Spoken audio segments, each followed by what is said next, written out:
Hello everyone, welcome to IAS point. यहाँ पे हम लोग बात कर रहे थे घरेलू हिंसा के बारे में, ठीक है। तो इसमें से हम ये देख रहे थे, मेन पॉइंट हमारा क्या था कि कानून, कोई भी कानून कैसे बनता है और उसके बाद वो पारित कैसे किया जाता है, ठीक है, क्योंकि हमारे चैप्टर का नाम ही है कानून की समझ। तो यहाँ पे हमने देखा था कि पहले तो आवाज़ उठाई जाती है कि कैसे, मतलब कि हमको इस कानून की ज़रूरत है, ठीक है। जब महिलाएँ क्या करती हैं कि मतलब बहुत ज़्यादा क्या हो जाती हैं, हताश हो जाती हैं, तो कहीं ना कहीं वो लोग क्या करती हैं कि अब वो सोचती हैं हमको आवाज़ उठाना चाहिए। और बिल्कुल सही है, जब हमारे सिर के ऊपर से पानी जाने लगता है तो हम अपनी जान बचाने के लिए फिर कुछ भी करते हैं, ठीक है। मतलब कि हम यहाँ पे कुछ भी, अब बचा ही क्या था हमारे लिए जो हम नहीं करते। महिलाओं ने क्या किया, आवाज़ उठाई, संघर्ष किया। देन उसके बाद गवर्नमेंट को भी लगा कि नहीं, ठीक है, ये सही बोल रही है, हमें कानून बनाना चाहिए, इस पे सोचना चाहिए, ठीक है। तो कई सारे विद्वान जन लोग मिल के क्या करते हैं कि कानून तैयार करते हैं, पूरा उसका जो भी खाका है वो तैयार करते हैं। और उसके बाद उसको क्या किया जाता है, पढ़ा जाता है कई लोगों के द्वारा। देन उसके बाद संसद में पेश किया जाता है, ठीक है। आपको पता है कि संसद के 3 अंग होते हैं। यहाँ पे सबसे पहले राष्ट्रपति मतलब कि लोकसभा राज्यसभा दोनों से जब पारित होता है, फिर राष्ट्रपति के सिग्नेचर होते हैं, फिर फाइनल रूप से वो कानून पारित कर दिया जाता है, ठीक है। तो ये कानून जो बनता है, यहाँ पे हम लोग देख रहे थे कि कैसे प्रोसेस इसकी चल रही थी। इसके बाद यहाँ पे बताया भी गया है कि दिसंबर 2002 में मतलब स्थायी समिति ने अपनी क्या की सिफारिशें राज्यसभा को सौंप दी थी, ठीक है। जो स्थायी समितियां बनाई गई थी, उसने जो भी सिफारिशें थी, दैट मीन्स जो भी इस कानून में बात करनी थी, तो उन्होंने वो सब कुछ तैयार करके राज्यसभा को सौंप दी। इन सिफारिशों को लोकसभा में भी पेश किया जाता है, ठीक है। दोनों सदनों में ही पेश किया जाता है और दोनों सदनों में ही बहुमत होना जरूरी होता है। तो यहाँ पे पेश किया जाता है। कमेटी की रिपोर्ट में महिला संगठनों की ज़्यादातर मांगों को स्वीकार कर लिया गया था। यानी कि पहले महिला संगठन की जो औरतें थी, उन्होंने जो मांग की थी, तो एक बार क्या हुआ कि कानून जब पढ़ा जाता है तो उनको कुछ ऐसा लगता है कि हमने जो मांग की थी वो तो पूरी ही नहीं हो रही, क्योंकि हमने कल वहाँ पे समझा था। फिर उसके बाद फाइनल वो क्या करती है, फाइनली मतलब फिर से आंदोलन करती हैं कि हमारी मांगें ही इस कानून में आनी चाहिए। तो फिर क्या होता है कि ज़्यादातर जो इसमें रखी गई थी, मतलब जो भी बिंदु रखे गए थे, वो महिला संगठन की औरतें जो थी, जिनके द्वारा ये मांग की गई थी, वही बिंदु रखे गए थे, ठीक है। उसके बाद होता क्या है कि 2005 में संसद के सामने एक नया विधेयक पेश किया गया।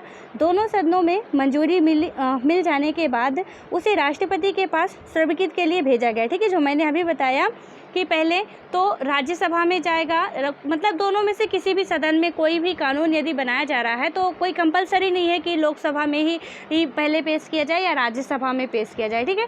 कंपलसरी ये है कि मतलब दोनों सदनों से उसको बहुमत प्राप्त हो। कोई कानून बनाया जा रहा है तो उसके पक्ष में बहुमत हो, तो तभी वो कानून लागू होता है। अदरवाइज यदि लोकसभा में कानून का बहुमत है, जैसे कि ये घरेलू हिंसा वाला है, अब इसमें यदि लोकसभा में बहुमत है, राज्यसभा में नहीं है, या राज्यसभा में है, लोकसभा में नहीं है, तो ऐसी स्थिति में फिर वो कानून पेंडिंग में ही पड़ा रहता है। और ऐसे बहुत से कानून हैं जो आज तक भी नहीं बन पाए, ठीक है। कुछ तो राष्ट्रपति महोदय के पास ही पड़े रह जाते हैं कि यदि उनको सही नहीं लगता, खैर उसके बारे में हम लोग आगे बात करेंगे कि उनके पास भी कुछ पावर्स होते हैं। और जितने भी कानून होते हैं उनके सिग्नेचर के बाद ही, दैट मीन्स उनकी स्वीकृति के बाद ही वो पारित किए जाते हैं, ठीक है। यहाँ पे लिखा भी गया है कि जब दोनों सदनों से मंजूरी मिल जाने के बाद राष्ट्रपति महोदय के पास स्वीकृति के लिए भेजा गया था और 2006 से घरेलू हिंसा महिला सुरक्षा कानून लागू हुआ, ठीक है। यानी 2002 की प्रक्रिया जो चली आ रही थी, 1990, 91 और 99 की बातें जो हमने पढ़ी, काफ़ी लंबे टाइम से चला आ रहा था, ठीक है।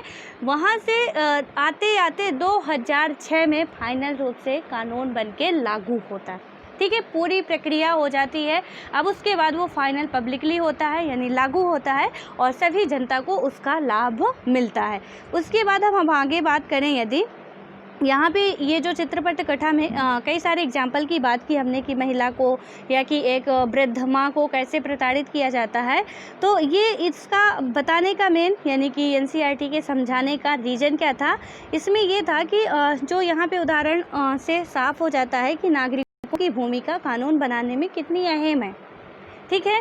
अब नागरिकों की भूमिका कानून बनाने में कैसे अहम है क्योंकि संसद में बैठे व्यक्ति जो वहाँ पे बैठे हैं, ठीक है, तो अब जब कोई सपोज उनको सब कुछ खाना मिल रहा, ठीक है, यहाँ पे एक आप एग्जांपल से समझिए कि जो सबसे ऊपर बैठे हैं राष्ट्रपति महोदय को सारी सुविधाएं मिल रही हैं, सब कुछ वेल मेंटेन है, क्या उनकी नज़र हमारे आप तक आ पाएगी?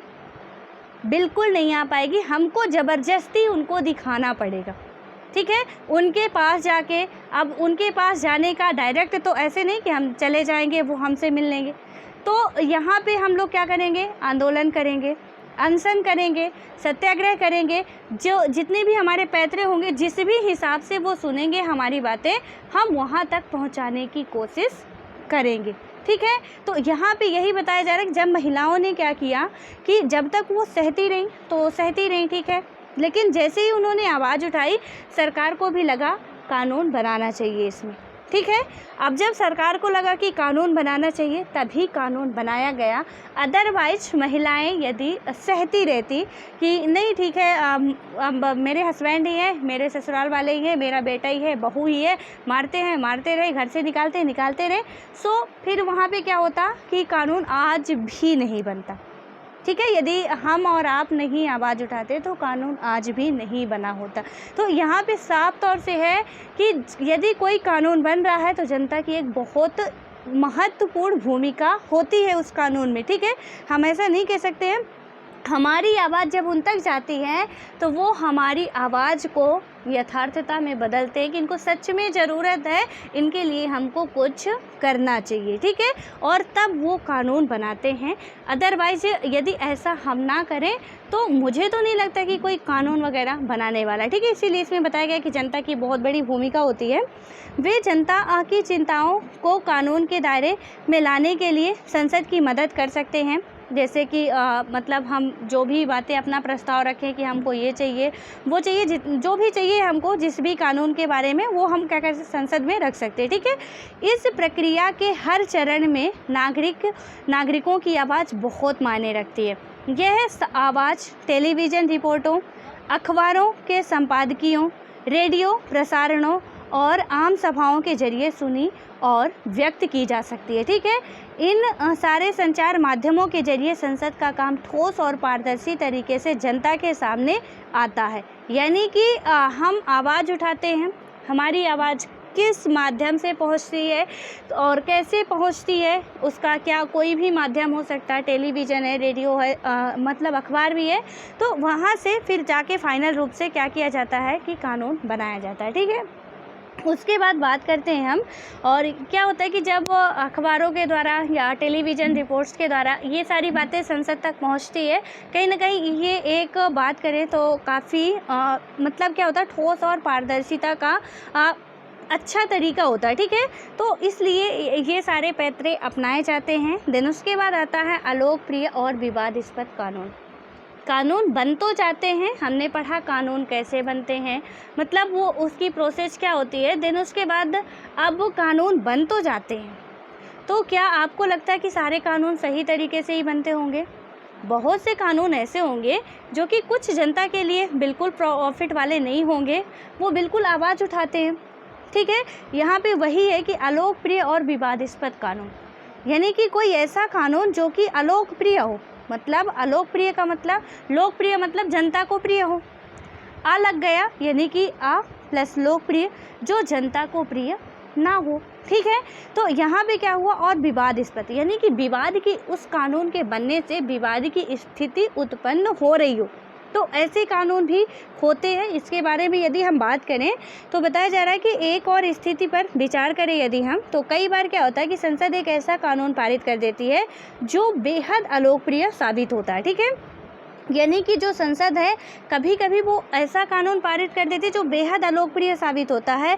ऐसा कानून संवैधानिक रूप से वैध होने के कारण कानूनन सही हो सकता है, फिर भी वह लोगों को रास नहीं आता है, ठीक है, क्योंकि उन्हें लगता है कि उसके पीछे नीयत सही नहीं थी। यानी कि संसद ने जो कानून बनाया, यानी कि संसद ने यदि CAA पारित किया, उसके पीछे लग रहा है उनको कि हम सही कर रहे हैं, ठीक है, लेकिन जनता को क्या लग रहा है, कि हमारी सरकार जो है वो कहीं ना कहीं जाति वर्ग के आधार पर पक्षपात कर रही है।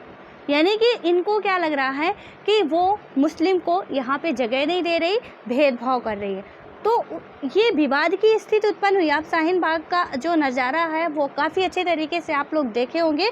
यदि मतलब रेडियो टेलीविज़न किसी से भी आप कनेक्ट रहते हो तो वहाँ पे बिल्कुल देखे होंगे, ठीक है।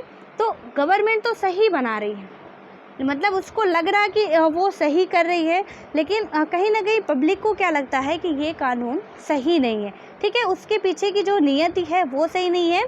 इसीलिए क्या होता है कि लोग उसकी आलोचना ये जो वर्ड आया है इसको आप अभी देखिए अपने नोट्स में क्या लिखे हैं, आलोचना की मीनिंग क्या होती है, ठीक है। तो क्या होता है कि इसीलिए लोग उसकी आलोचना कर सकते हैं, उसके खिलाफ जनसभाएं कर सकते हैं, अखबारों में लिख सकते हैं, टीवी चैनलों में रिपोर्ट भेज सकते हैं, और हमारे जैसे लोकतंत्र में आम नागरिक संसद द्वारा बनाए जाने वाले दमनकारी कानूनों के बारे में अपनी असहमति व्यक्त कर सकते हैं। यानी हम सीधे तौर पे कहें तो हम यदि कोई भी संसद द्वारा बनाया गया कानून यदि हमको लगता है कि ये गलत है, ये लगता है कि ये कानून बनना चाहिए था, लेकिन इस कानून में जो ज़रूरत थी असल में वो नहीं की गई है, ठीक है, उसके खिलाफ हम गवर्नमेंट की आलोचना भी कर सकते हैं, आवाज़ भी उठा सकते हैं, और किसी के माध्यम से भी उनको मतलब क्या कर सकते हैं, जैसे यहाँ पे बताया गया है कि टीवी चैनलों से मतलब रिपोर्ट भेज सकते हैं। तो होता क्या कि हमारे जैसे लोकतंत्र में जो मतलब हम एक लोकतांत्रिक देश में रह रहे हैं ना, तो आम नागरिक संसद द्वारा बनाए जाने वाले दमनकारी का मतलब जो कि प्रॉफिट वाला कानून ना हो, कहीं ना कहीं ये बहुत बड़ी हिंसा उत्पन्न करने वाला कानून यदि बन जाता है तो दमनकारी कानूनों के बारे में अपनी असहमति व्यक्त कर सकते हैं, और ये हमारा बिल्कुल फंडामेंटल राइट्स है। हमको यदि ऐसा लगता है तो हम बिल्कुल कर सकते हैं, ठीक है। और कर सकते हैं क्या, हाल फिलहाल का एग्जाम्पल आपको शाहीन बाग का देखने का मिला, CAA का, ठीक है। जो सिटीजनशिप अमेंडमेंट बिल आता है उसमें पूरा देखने को मिला हमको, पहले तो बिल था, CAB था, ठीक है, उसके बाद राष्ट्रपति महोदय के सिग्नेचर के बाद वो एक्ट बन जाता है तो CAA।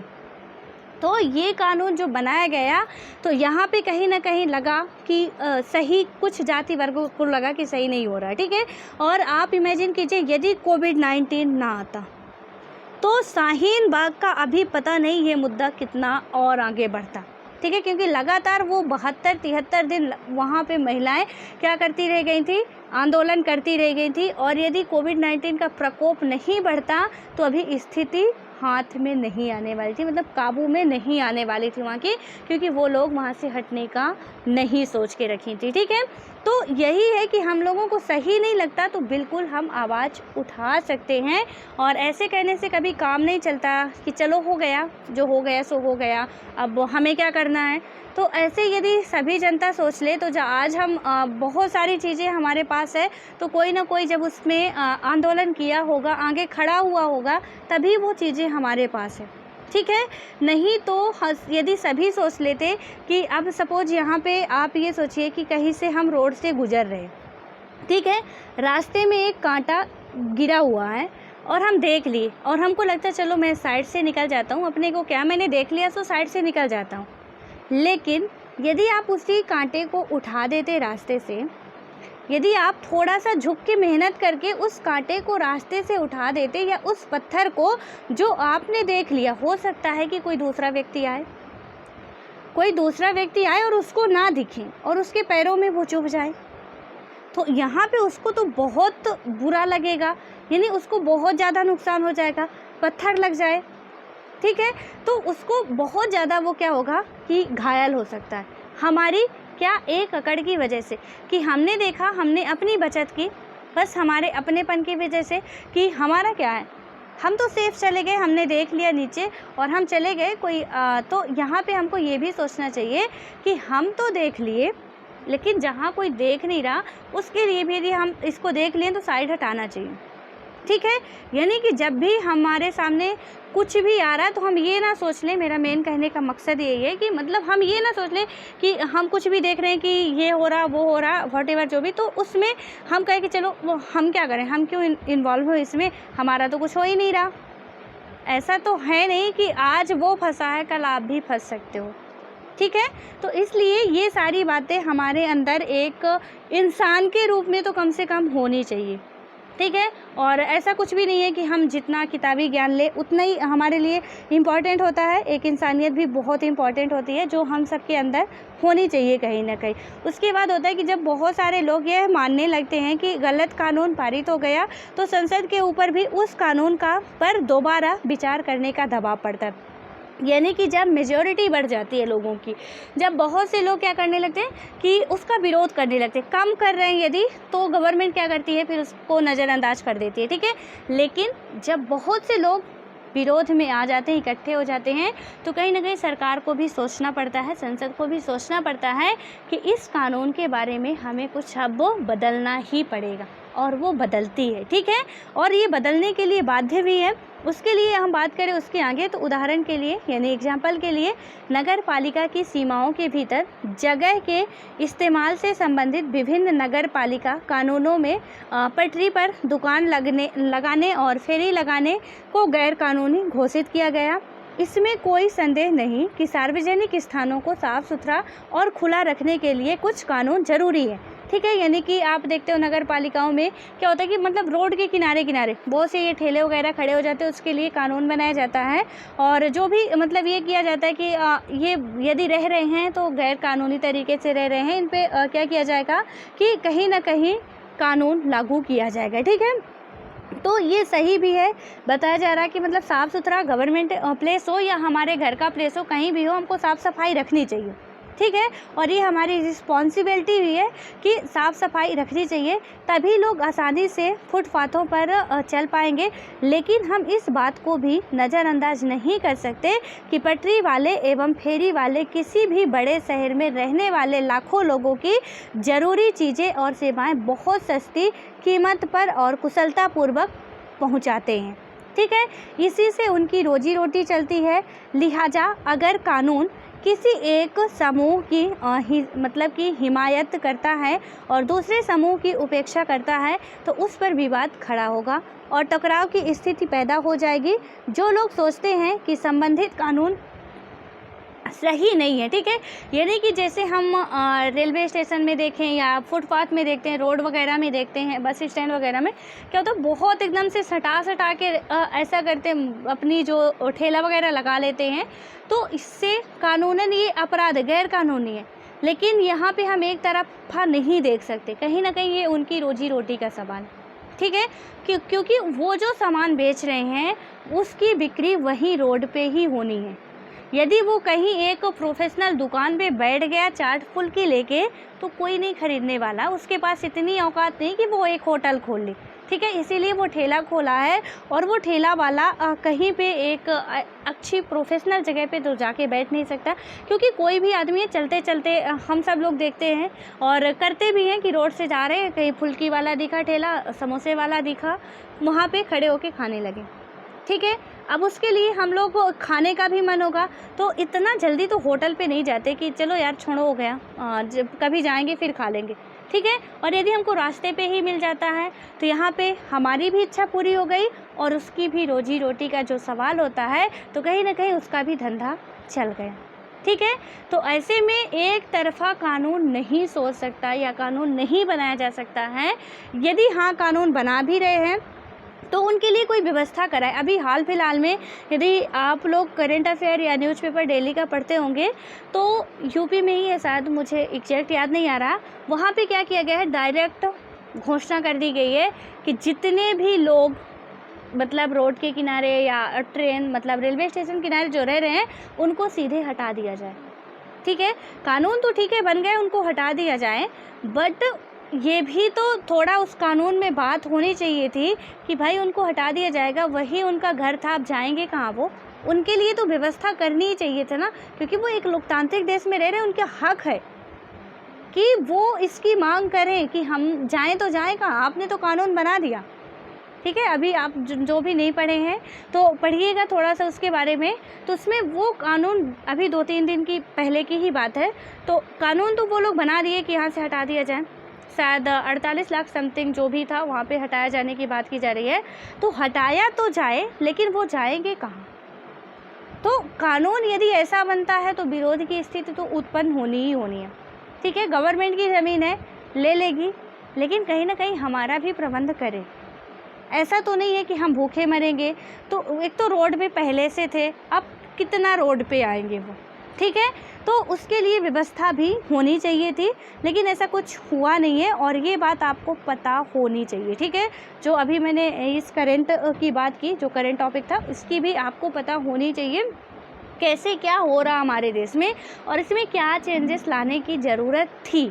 उसके बाद है कि वे इस मुद्दे पर फैसले के लिए अदालत की शरण में जा सकते हैं। यदि अदालत को ऐसा लगता है कि वह कानून संविधान के विरुद्ध है तो वह उसमें संशोधन कर सकती है या उसे रद्द कर सकती है। ठीक है, यानी कि हम लोग क्या कर सकते हैं, यदि हमको ऐसा लगता है कि कहीं ना कहीं हमारे साथ असमानता का व्यवहार हो रहा है, शोषण हो रहा है, हम जा सकते हैं अदालत में और वहाँ पे क्या कर सकते हैं, उस मांग कर सकते हैं और अदालत को यदि लगता है कि ये कानून में कुछ सुधारा जा सकता है तो सुधार करेगी, लेकिन यदि लगता है कि पूर्ण रूप से गलत है तो इसको रद्द भी कर सकती है। ठीक है, उसके बाद आगे की बात करें तो हमें इस बात का ध्यान रखना चाहिए कि नागरिक के रूप में हमारी भूमिका प्रतिनिधियों के चुनाव के साथ खत्म नहीं होती है।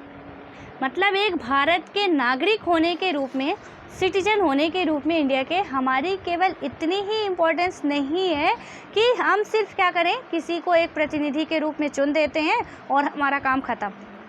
ये बिल्कुल नहीं है। ठीक है, उसके बाद क्या होता है कि इसके बाद हम अखबारों और अन्य समाचार माध्यमों के जरिए इस बात पर नज़र रखते हैं कि हमारे सांसद क्या कर रहे हैं।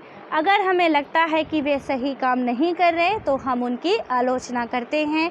इस प्रकार हमें इस बात को सदा ध्यान में रखना चाहिए कि लोगों की जितनी हिस्सेदारी होगी और जितने उत्साह से वे जुड़ेंगे, उतना ही संसद को अपना काम सही ढंग से करने में मदद मिलेगी।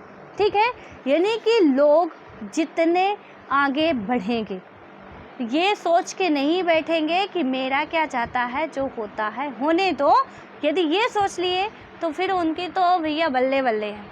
अपना ऐसो आराम से हमारे नेताजी लोग रहेंगे, कोई दिक्कत नहीं है, क्योंकि आपको पता संसद में जो लोग रहते हैं वो यहाँ के सांसद पार्षद ही होते हैं। ठीक है, वो बढ़िया फिर आराम से रहेंगे। चलो, कोई बोलने वाला तो है नहीं, हमको कुछ करना तो है नहीं और हम मज़े करें, अपना जेब भरे, जनता जाए जहाँ भी जाना हो। ठीक है, तो यहाँ पे जनता ही क्या कर सकती है, मदद कर सकती है। एक तरफ से डायरेक्ट कहें या इनडायरेक्ट कहें, लेकिन जनता ही उनको सही ढंग से कानून बनाने, सही ढंग से काम करने में मदद कर सकती है।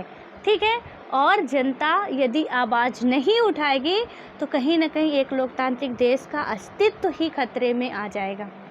फिर यहाँ पे जब जनता आवाज़ ही नहीं उठा रही तो फिर वही राजतंत्र वाला है जो राजा जी कर रहे हैं, हम हाथ जोड़ के जी हुजूर करते जा रहे हैं। उसके अलावा हमारे पास कोई ऑप्शन ही नहीं है। तो यहाँ पे हमारे पास हम लोकतांत्रिक देश में रह रहे हैं, हमारे पास बहुत से ऑप्शन है और जिसका हमारा पूर्ण रूप से हम लोगों को क्या करना चाहिए, फ़ायदा उठाना चाहिए। ठीक है, हाँ, लेकिन उसके भी कुछ रूल रेगुलेशंस होते हैं, उनको मद्देनज़र रख के ही फ़ायदा उठाना चाहिए। ऐसे नहीं कि मतलब कहीं का कुछ और कहीं का कुछ और कर रहे हैं, तो वो भी हमको नहीं करना चाहिए। ठीक है, सो आई होप कि आपको ये समझ में आ गया होगा अच्छे तरीके से कि कानून बनता कैसे है, देन उसके बाद वो लागू कैसे होता है। यहाँ पे थोड़ा सा इसको भी पढ़ते हैं क्या लिखा हुआ है इसमें, कि जैसा कि आपने कानून के शासन पर केंद्रित पिछले भाग में पढ़ा, भारतीय राष्ट्रवादी खेमा अंग्रेज़ों द्वारा थोपे जा रहे मनमाने और दमनकारी कानूनों का विरोध व उनकी आलोचना करता है। ठीक है, यदि कोई व्यक्ति खेमा नाम का है, वो क्या करता है कि जो भी सरकार दमनकारी कानून बनाते हैं उसकी आलोचना करता है, मतलब उसका विरोध करता है। इतिहास में हमें ऐसे बहुत सारे लोग और समुदाय दिखाई देते हैं जिन्होंने अन्यायपूर्ण कानून को ख़त्म करवाने के लिए संघर्ष किए हैं। क्लास 7th की पुस्तक में हमने पढ़ा था कि रोजा पार्कस नामक अमेरिकी महिला ने 1 दिसंबर 1955 को एक श्वेत व्यक्ति के लिए बस में अपनी सीट छोड़ने से इनकार कर दिया था। ठीक है, और हम क्लास 7th में पढ़े हैं ना कि जो एक रोजा पार्कस नाम की महिला थी, बस में बैठी थी, मतलब वो काम करके आई थी, काफ़ी थकी हुई थी, बस में बैठी थी, तो वहाँ पे रंग भेद का काफ़ी ये मामला चल रहा था, ठीक है। वो मतलब अश्वेत महिला थी और एक श्वेत व्यक्ति आता वहाँ पे बहुत ज़्यादा स्कूल में हर एक क्षेत्र में फैसिलिटी श्वेत और अश्वेत मतलब इन दोनों में डिवाइड की गई थी, ठीक है, कि यदि श्वेत व्यक्ति कोई आता है तो बस की सीट अश्वेत व्यक्ति के द्वारा, दैट मीन्स कि जो गोरा नहीं है उसके द्वारा सीटें छोड़ दी जाएगी, ठीक है। लेकिन वो महिला क्या करती, नहीं छोड़ती है। जब वो बैठ जाती है वो महिला अपनी सीट नहीं छोड़ती है और जब सीट छोड़ने से इनकार कर देती है, रोजा पार्कस उस कानून का विरोध कर रही थी जो सभी सार्वजनिक स्थानों पर श्वेत नागरिकों और अफ्रीकी अमेरिकी नागरिकों के लिए अलग अलग दायरे तय करता था। यहाँ तक कि सड़कों पर भी दोनों समुदायों की जगह अलग अलग होती थी, ठीक है। रोजा पार्कस का यह इनकार एक ऐतिहासिक घटना थी। इसी के बाद वहाँ नागरिक अधिकार आंदोलन शुरू हुआ, जिसके फलस्वरूप 1964 में नागरिक अधिकार कानून पारित किया गया। ये डेट आपको याद रखना है कि अमेरिका में क्या मतलब ये कब लागू किया गया था। तो ये क्या है कि मतलब यदि हम बात करें तो नागरिक अधिकार आंदोलन शुरू हुआ, फलस्वरूप 1964 में नागरिक अधिकार कानून पारित हो गया। इस कानून के जरिए संयुक्त राज्य अमेरिका में नस्ल, धर्म और राष्ट्रीयता के आधार पर किसी भी जगह मतलब कि किसी भी तरह के भेदभाव को गैर कानूनी घोषित कर दिया गया। उपरोक्त चित्र में रोजा पार्कस बस में यात्रा करती हुई दिखाई दे रही है, यानी इस महिला ने क्लास 7th में भी हम लोग इसके बारे में पढ़े हैं। ये जो महिला थी इसकी हिम्मत देखिए आप, एक महिला की हिम्मत से, ठीक है। मैं इसीलिए हमेशा बोलती हूँ कि आप लोग भी ये मत सोचिए कि मेरे साथ तो हो नहीं रहा, कभी बलि के बकरे आप भी बन सकते हो। जब यहाँ पे बलि के बकरे मरने का मतलब है कि जब ईद में एक एक बकरा कट रहा है तो आप बहुत खुश मत होइए कि हमारा नंबर नहीं आएगा, आज उसका नंबर है, ठीक है। जब वो सारे ख़त्म होने लगेंगे तो हमारा ही नंबर आएगा।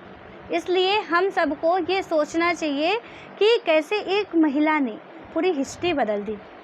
इसने क्या किया कि हम नहीं उठेंगे यहाँ से, तो जब इस महिला को देखा गया कि ये तो इतनी हिम्मत वाली मतलब ऐसा कर दिया, तो और भी महिलाएं आके इकट्ठा हो गई और भी जो अश्वेत लोग थे जो इससे पीड़ित थे वो तो बस ये मौके की तलाश में थे कि कोई ऐसा करे, ठीक है।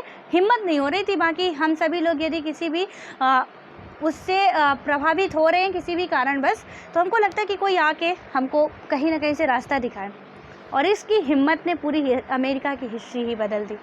और यहाँ पे आप इमेजिन कीजिए कि यदि ये रोजा पार्कस नामक महिला अपनी हिम्मत ना दिखाती, ठीक है, ये अपनी हिम्मत ना दिखाती, तो क्या आज वहाँ मतलब सभी लोगों को समान अधिकार मिल पाते? सभी लोगों को बिल्कुल भी समान अधिकार नहीं मिल पाते, ठीक है। तो इसीलिए हम सबको हिम्मत अपनी जुटानी चाहिए। किसी भी काम के लिए डरना तो बिल्कुल नहीं चाहिए, जो होगा हम देख लेंगे। और एक बात और, मरने से तो और भी मत डरना कभी भी, क्योंकि मौत जिस दिन होती है तो हम शीशे में भी पैक हों, उस दिन हमको वो अपने पास ले ही जाती है, ठीक है। जहाँ मौत होती है, जिस जगह पे होती है, जैसे होनी होती है, हम उस जगह पे पहुँच ही जाते हैं लाख सेफ्टी के बाद।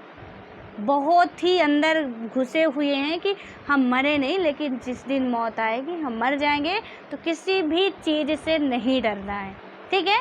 सीधे हिम्मत से काम लो, जो भी होगा आगे होगा, हम देख लेंगे, बस और कुछ नहीं। और यदि हम ऐसा करते हैं, हमारी हिम्मत लाखों की जान बचा सकती है। इस महिला की हिम्मत ने पूरी हिस्ट्री बदल दी अमेरिका की। तो आप सोच सकते हैं उस ज़माने में, जब कभी 1964 में आप देख रहे हो कि हम यहाँ पे कितना पीछे थे, उस ज़माने में उसने ऐसा कर दिखाया, ठीक है। तो यहाँ पे जब महिला की स्थिति बहुत पता नहीं कहाँ गर्त में दबी हुई थी, तब महिला ने ऐसा किया। तो अब आप सोच सकते हैं कि हमारे पास कितनी एनर्जी है, अभी कितनी ताकत है, कितने सारे अधिकार भी प्राप्त हैं, तो हम क्या से क्या नहीं कर सकते हैं, ठीक है। सो बस जब भी मौका मिले तो कूद पड़ो, बिल्कुल बिना हेजिटेट के। और ये जितना भी था, ये हमारा पूरा चैप्टर आज ख़त्म हो चुका है और आई होप कि आपको अच्छे तरीके से समझ में आ गया होगा। यदि जो भी नहीं आया होगा आप बिल्कुल पूछ सकते हो, मैं पूरी बताने की कोशिश करूँगी। और यहाँ पे अब हम बात करेंगे कल अपने नेक्स्ट चैप्टर के बारे में, जो भी होगा। सो मिलते हैं नेक्स्ट वीडियो में, तब तक के लिए bye bye, all the best.